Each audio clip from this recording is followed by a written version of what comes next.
조갑제 TV 시청자 여러분 안녕하십니까. 2020년 11월 30일 밤 10시 반입니다.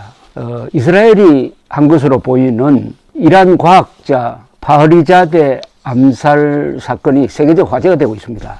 어떻게 암살이 이루어졌느냐, 그것도 이란 수도 테헤란 바로 근교에서. 여기에 대해서 여러 설이 있는데, 이란 반관영 파르스 통신이 전한 내용은 좀 이 공상과학 같습니다. 어떤 요원의 현장 개입 없이 원격 조종 기관총으로 사살했다, 이렇게 이야기를 하고 있습니다.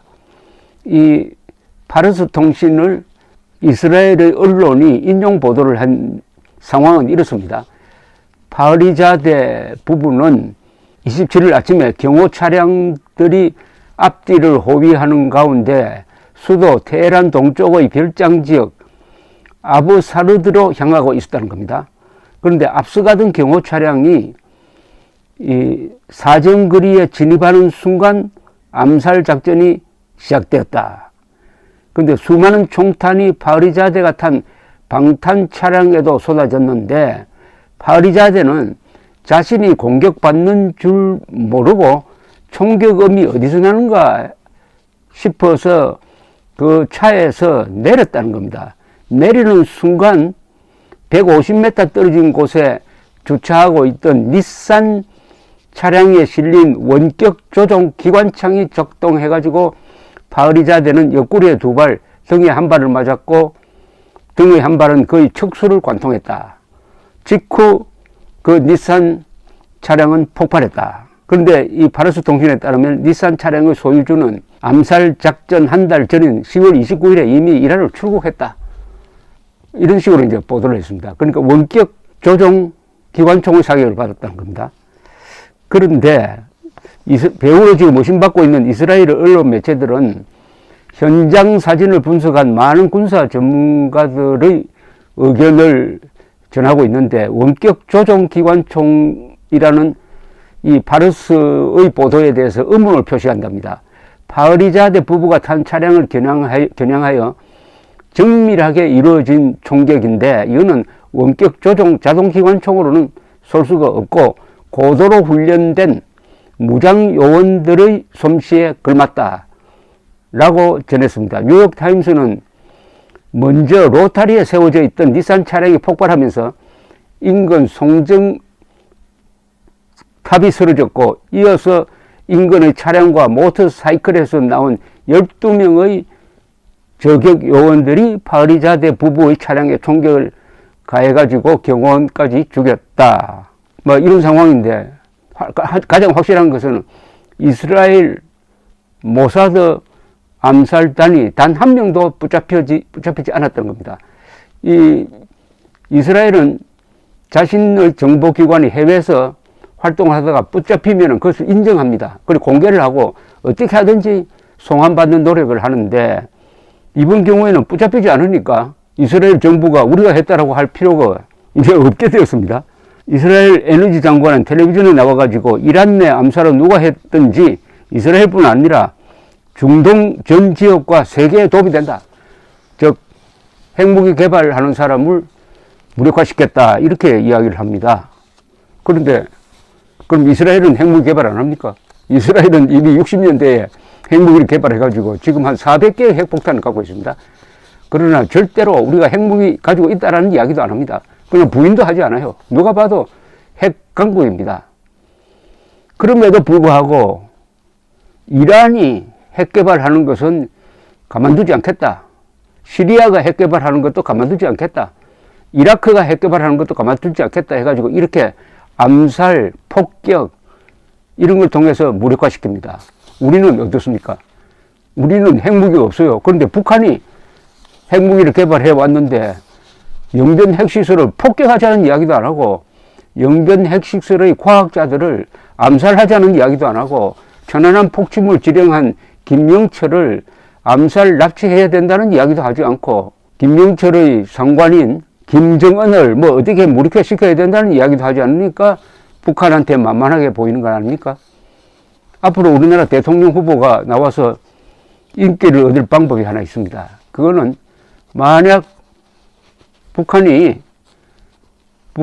이번에 해수부 공무원을 죽이는 식으로 한국인에게 위해를 가할 때는 우리가 평양에 암살단 보내겠다라고 공약하는 사람이 나는 나와야 된다고 생각합니다. 그건 너무나 당연한 것 아닙니까? 이걸 들으면은 야, 너무 과격하다 하는데 이게 왜 과격합니까? 북한 노동당 정권은 그동안에 암살단을 도대체 몇 명이나 보냈습니까? 제가 기억나는 것만 꼽아보겠습니다. 1960년대 송추에 암살단을 보냈다가 거기서 발각된 적이 있습니다. 1960년대 후반입니다. 1970년에는 현충문 출입문에다가 부비 트랩을 만들어가지고 박정희 대통령이 참배하러 올 때 폭파시키려고 하다가 부비 트랩을 까는 중에 폭발해 가지고 들통난 적이 있습니다. 자, 1968년 1.15 사태 때는 30여 명의 특공대를 청와대 담벼락까지 진입시킨 적이 있습니다. 자, 1974년 8월 15일에는 문세광을 보내가지고 유경수 여사를 살해했습니다. 1983년 10월 9일에는 미얀마를 방문하던 전두환 전 대통령 일행을 죽이기 위해서 원격 조종으로 단추를 눌렀는데 다행히 전두환 대통령은 늦게 출발해가지고 그 다른 장차관 광노 17명을 죽였습니다. 그게 아웅산 테러 아닙니까?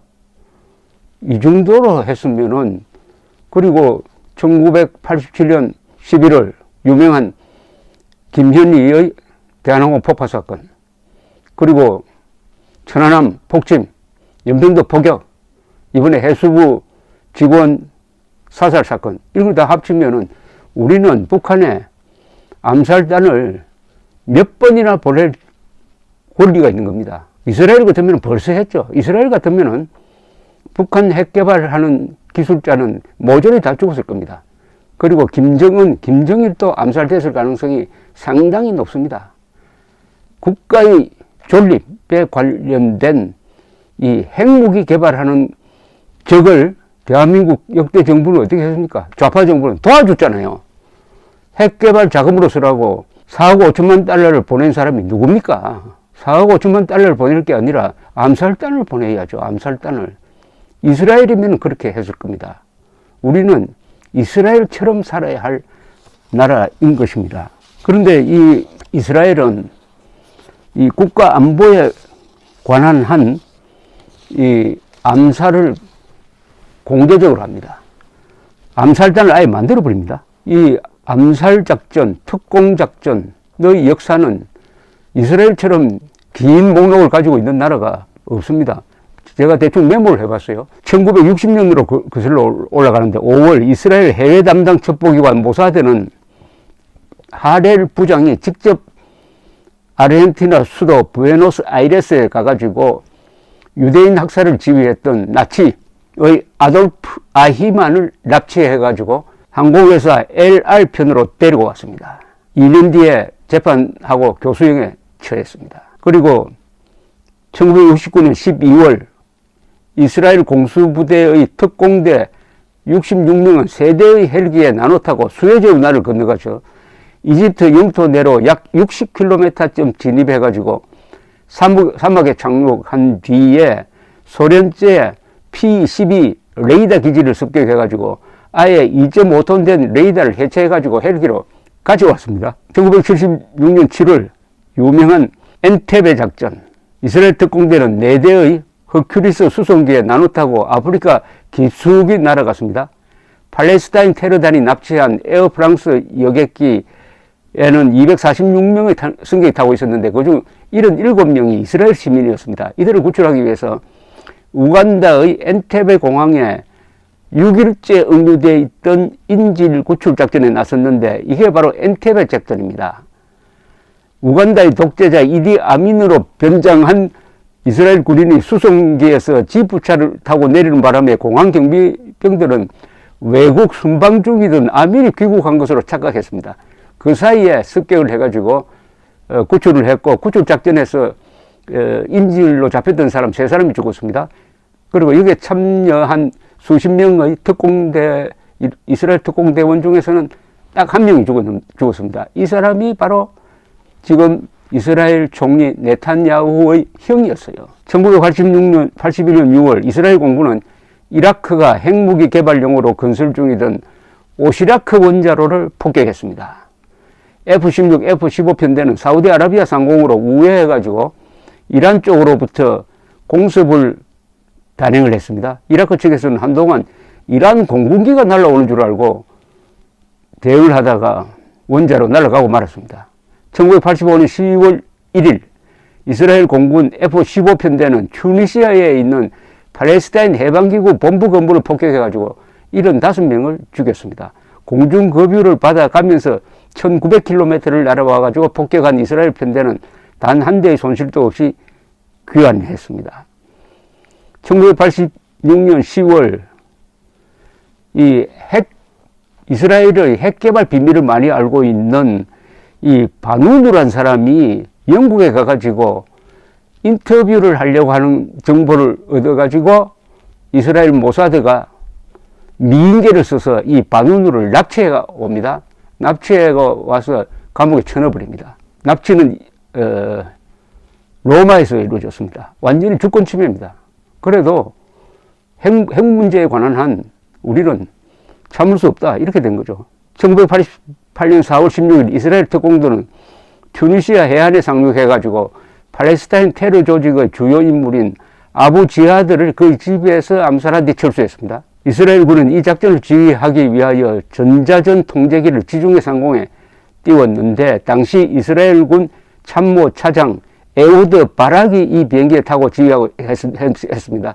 이 에우드 바락이 뒤에 참모 총장도 되고 이스라엘 국방장관도 하고 수상도 한 사람입니다. 그리고 72년 서독의 뮌헨에서 열린 여름 올림픽 때 이스라엘 선수촌으로 침입한 팔레스타인의 검은 9월단이 11명을 죽였는데 이때 골다 메이어 이스라엘 총리는 복수를 하기 위해서 모사드를 중심으로 이 암살단을 만들어서 그 뒤 20년 동안 추적해서 관련자를 모조리 죽였습니다. 그리고 2007년 9월 시리아가 북한의 도움을 받아가지고 핵폭탄을 만들기 위한 원자로를 건설할 때 이스라엘이 미국에 대하여 우리 함께 작전해가지고 이렇게 때려 부수자 하니까 부시 대통령이 피했습니다. 그러면 우리가 한다 해가지고 그냥 이스라엘